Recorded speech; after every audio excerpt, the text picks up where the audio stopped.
ओम श्री परमात्मने नमः।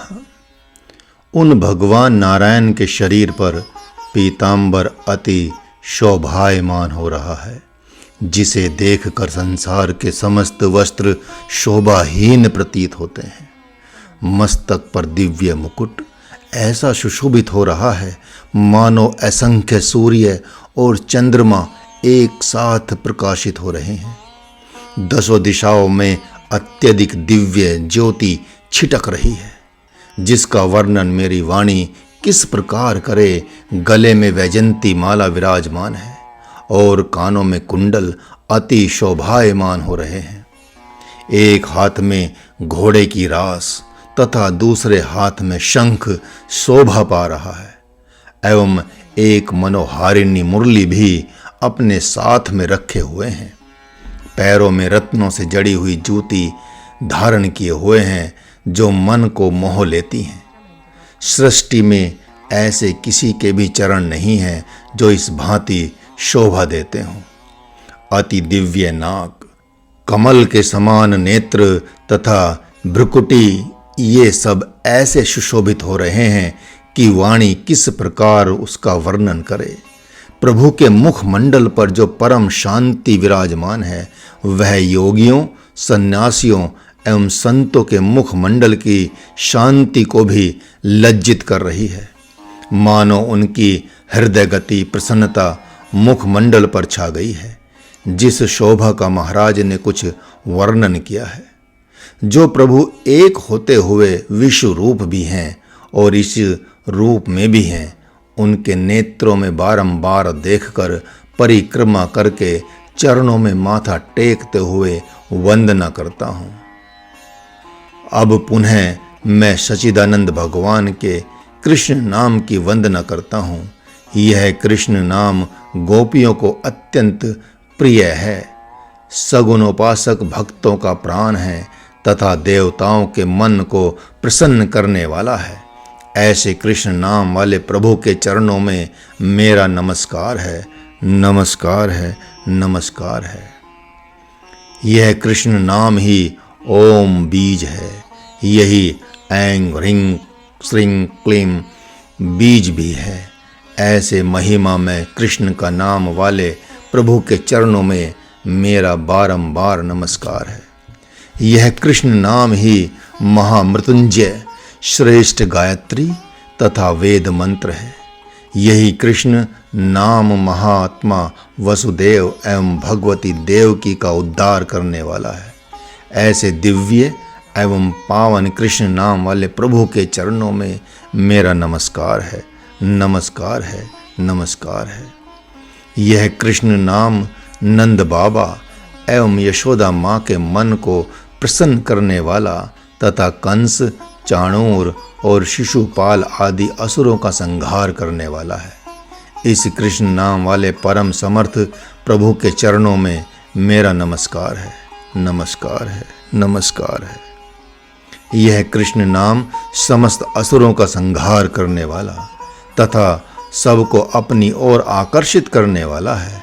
हे विश्वरूप, हे अखिलेश्वर, हे मधुसूदन, हे आनंद कंद, हे परम ब्रह्म, आपके चरणों में मेरा बारंबार नमस्कार है।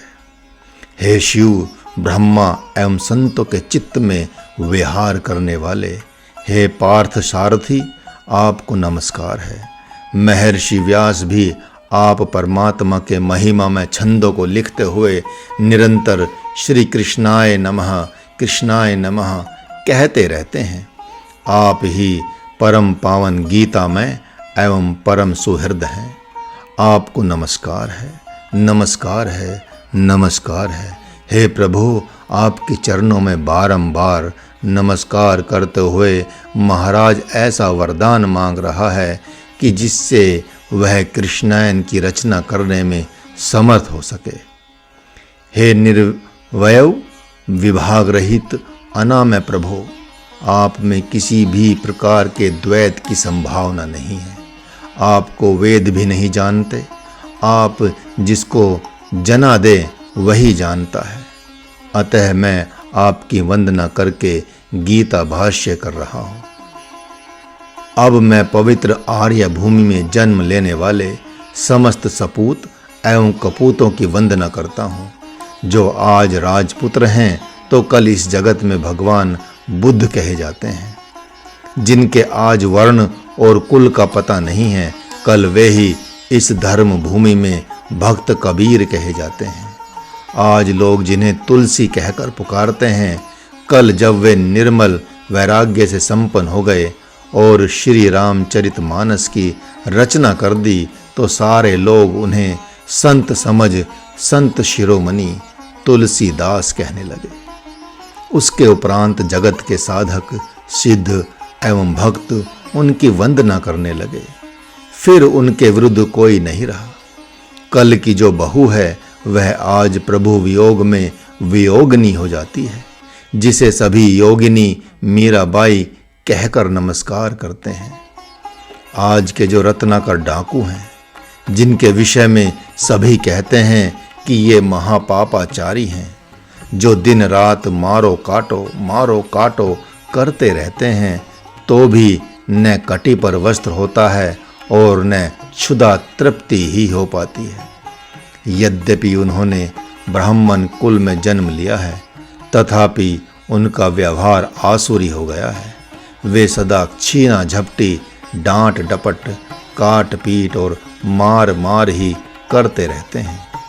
कल के दिन जब उन्होंने घोर जप तप करके ब्रह्म पद प्राप्त कर लिया, तब जगत में सभी उनकी वंदना करने लगे। इस प्रकार वे आदि कवि ब्रह्म ऋषि वाल्मीकि कहलाए। जब उन्होंने रामायण की रचना करके जगत को समर्पित कर दिया, तब उनका सुयश 14 भुवनों एवं 3 लोकों में छा गया। तब से यह काव्यमयी नदी बह चली, जो साधकों एवं सिद्धों के हृदय को आनंद से आप्लावित अर्थात सरोवार करने लगी।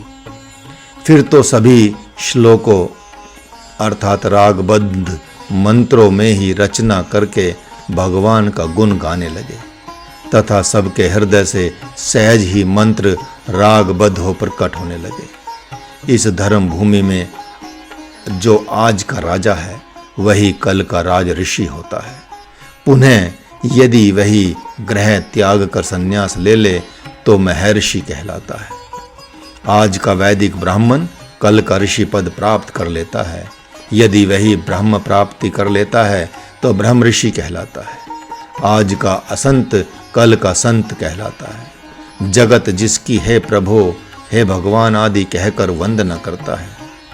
इस आर्य भूमि में जो आज का आत्म जिज्ञासु है, वही कल ब्रह्म होकर जगत में वास करता है।